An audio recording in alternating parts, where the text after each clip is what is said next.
How to send music in Instagram DMs. You can easily share a song with a friend without leaving Instagram. First, make sure you have the latest version of Instagram installed. Open the Instagram app, tap the messages icon, and open the conversation where you want to send the song. Now, look next to the message box for the sticker icon. If you see the sticker icon, tap it directly. If you don't see the sticker icon, tap the plus icon first, and then select Stickers. Next, tap the Music option. This will open Instagram's music library. Use the search bar to find the song you want to send. Once you find it, tap the song. Instagram will add the song to your message. Now, tap Send. The song will appear in the conversation with its album artwork and a short music preview.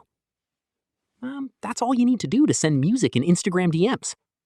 If you don't see the music option, make sure Instagram is updated, and remember that some features may not be available on every account or region. If this tutorial helped you, don't forget to like the video and subscribe for more Instagram tips and tutorials. Thanks for watching, and I'll see you in the next one.